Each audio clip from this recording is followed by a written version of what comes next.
Introduce our first speaker and MC for the first hour, Mr. ToddFeinberg, Boston's own, from WRKO AM 680. Todd?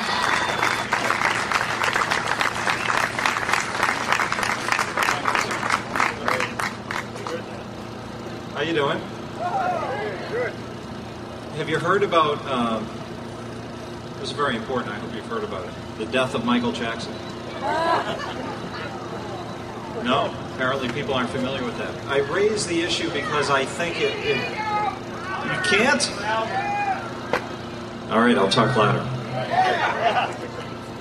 First question was, did you hear about the death of Michael Jackson? The reason being, because I think the battle that we're engaged in is about trying to fight the power of the media and the storyline the media tells. There was a videotape of Michael Jackson came out a couple days ago that his concert promoter released. And it shows a decrepit old guy trying to hobble around the stage without actually having any dance moves to do.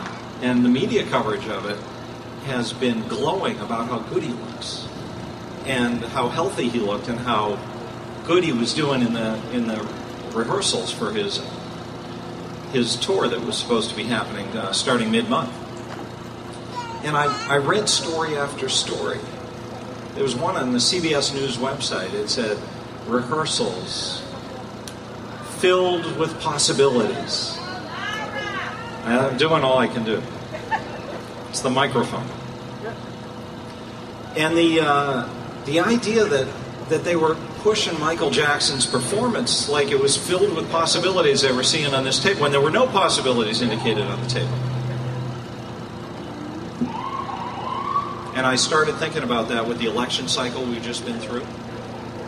Barack Obama, hope and change, the Messiah he was portrayed as. We are being robbed of the ability to talk about our government because the media is obsessing over stories like Michael Jackson, which is 9 days old now and still a lead story. Or even Sarah Palin, who resigned as governor, I think, of Alaska yesterday so that she could manipulate the media full time and try to turn her celebrity status into a big enough celebrity status so that she can compete on the national stage with the real celebrity Barack Obama. If you look at the coverage of Michael Jackson, it's driven by the fact that the media likes the story. It's a good story for the media. They want to keep it alive. They don't want to kill any fantasies. They want to expand the fantasies. And that's what happened during the election cycle with President Obama. He was good business for the media. So they put him 35,000 times on the cover of Time magazine and Newsweek. People were picking up magazines if Barack Obama was on the front page of Michelle Obama. Still, they've done a couple of front pages on her. Getting to know Michelle. That's what drives the media conversation today. And what I believe these events are about and why I think they're important is we have to break through that clutter and tell the real story about what's going on in our country today. So,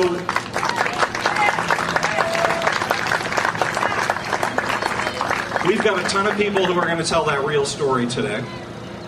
And we've got to carry the message out and communicate. I do it on WRKO every morning. And everybody can be doing that in their daily lives, even if they're not lucky enough to have the forum that I have. Have the conversation with people. Do it nicely, don't offend. There's no need to offend, even though just mentioning what we believe is usually offensive. You can sway people. You can convince people that it's not the storyline that the media is putting out there, that there are realities other than that storyline that are much more accurate and much more relevant than what happened to Michael Jackson or Barack Obama as the second coming, or that it doesn't matter if somebody has no experience being president of the United States because he's a beautiful speaker. We'll have a lot of beautiful speakers here today.